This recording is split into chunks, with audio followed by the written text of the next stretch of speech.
Hey fake bakers, I'm back with a Christmas fake bake tutorial, and I have some other Christmas fake bakes coming up too in the weeks to come, so be sure to watch for those.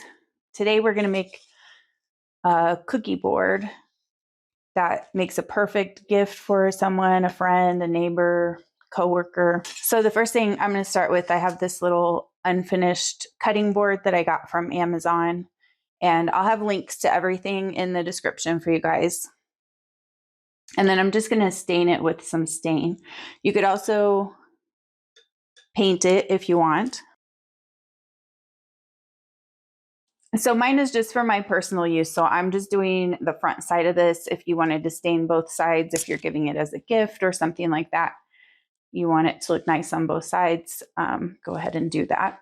So I'm just going to set this aside and let it dry. So next we'll start to work on the cookies. So today I'm using Bose foam clay. You can use any brand of foam clay that you like. And then I'm just going to knead the foam clay until it gets nice and smooth and easy to work with. And then I want to add a little color. I'm going to add some antique white to this because I want it to look kind of like a sugar cookie dough, so not like a stark white color. So just put a little in there, and then we're just going to work that in.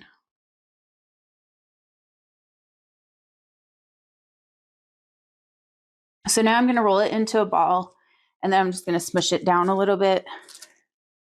And then I'm going to roll it out with my clay rolling pin, just to about the thickness of a cookie.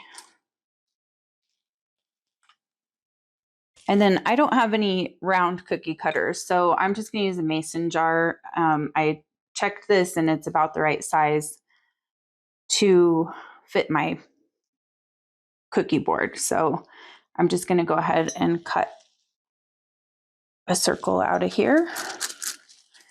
And then I'll just pull the excess clay away from it. If you try to pull the jar up, it's gonna, the outer part will try to stick. And then I'll just do it again for another one. Okay, and then the jar made little marks here, so I'm just gonna kind of smooth those out with my finger.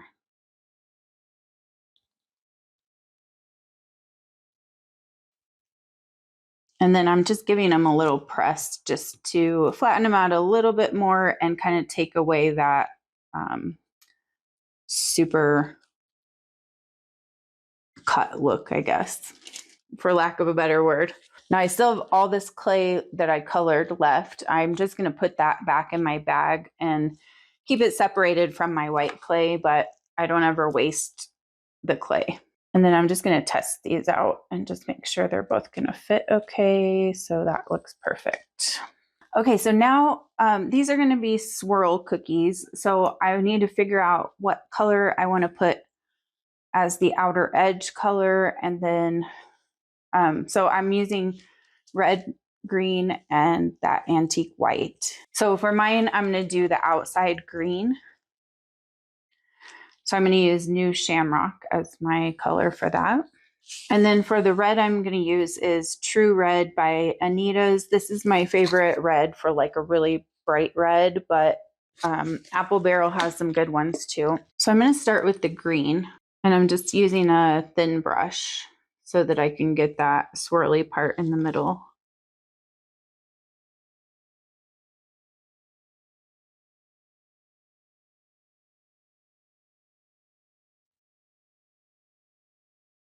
And then that needs to come out to the edge.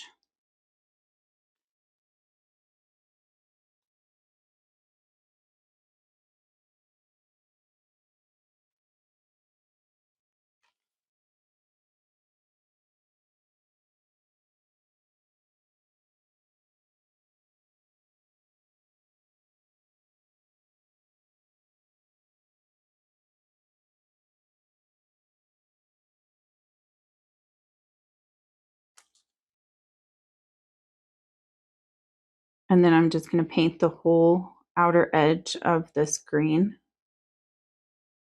And I'm going to go a little bit onto the underside I'm not going to paint the whole underside because this is going to be on the board, so it's not going to show, but I just want to make sure none of the white starts to show.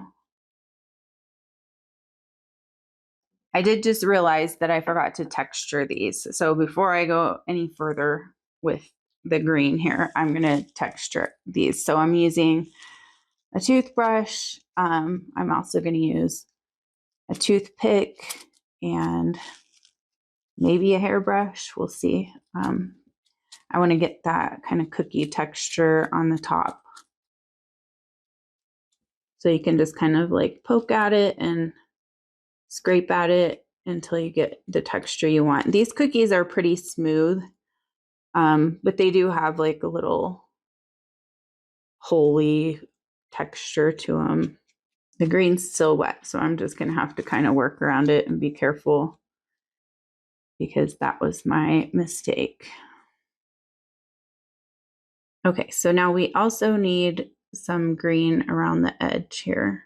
We want that green layer to show. I don't know if you guys have ever made these kind of cookies before, but you basically make different colored sheets of cookie dough and then you layer them and then you just roll it all up. So we're trying to replicate that look. But if you do that with foam clay, it just smushes all together, so all the layers get smushed and look crazy.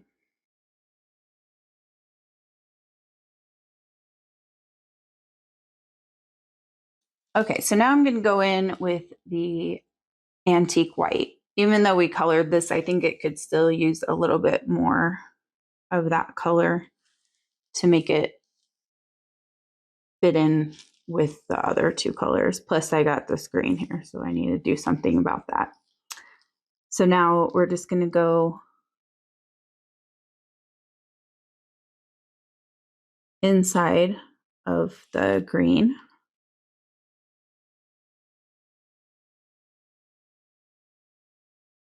And then the last one's going to be the red.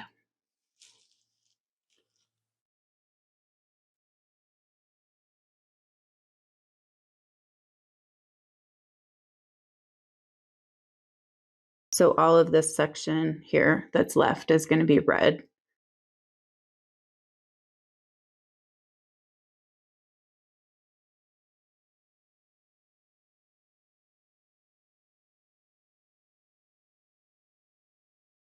And then the red I'm going to do a second coat because it looks kind of pink in some areas.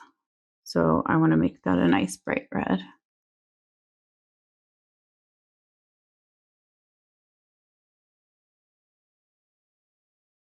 Okay, so now I'm going to let this paint dry. And I usually stick my stuff in front of a fan and just let the paint dry that way really quick. And then we'll come back and finish up. Okay, so now we'll make this look like it has sugar on the top part. For that, I'm going to use some Mod Podge. Doesn't matter if it's glossy or matte or whatever. It's not going to show anyway. And then I just have some white sand here. So I'm just going to brush my Mod Podge onto the cookies on the top. I'm going to do one cookie at a time because I don't want the Mod Podge to dry up on me before I get back to it with the sand. And just try to get it as even as possible so you don't end up with thicker spots. And then I'm just going to sprinkle my sand on.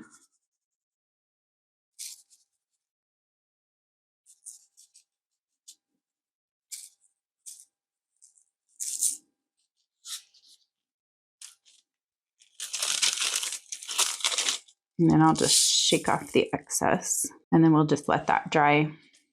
I'm going to go ahead and do the other one. Okay, so next I'm going to put some candies on the outside, some fake sprinkles. So these are just beads that don't have any holes in them. They come like this, and I just mixed red, white, and green together to make this combo. So I'm going to use those to put around the edge here. So I'm just going to put my Mod Podge around the edge. And then I think it's going to be easier if I just roll this in the sprinkles.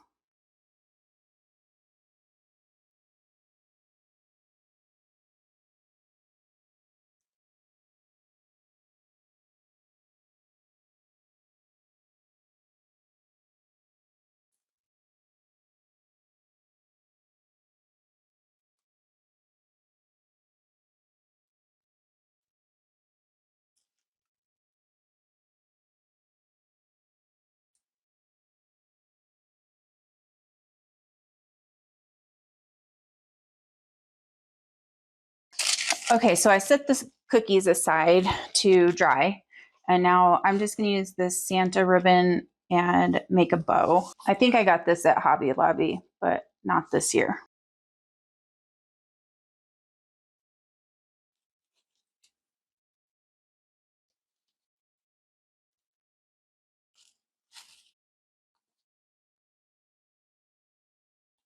And this ribbon is wired, which isn't necessarily the best choice for this project, but I think it's cute, and that's the one I want to use on here. But one without wire would probably work easier.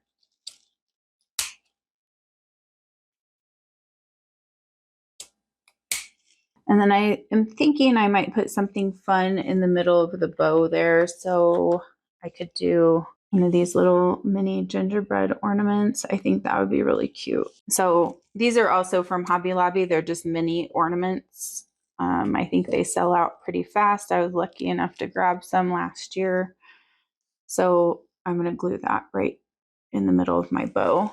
Okay, so I'm just going to hot glue my bow onto my cutting board. And then I'll just put this little guy on here too.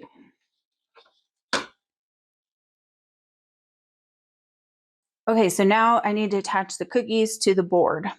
Problem is, hot glue will not stick to foam clay. So what I'm going to use is caulk to stick these to the board. But hot glue will not stick permanently. It'll stick for a little bit, but it won't stay. Okay, so I think I got them positioned how I want them to look. So I'm just going to pick it up and stick some caulk under here.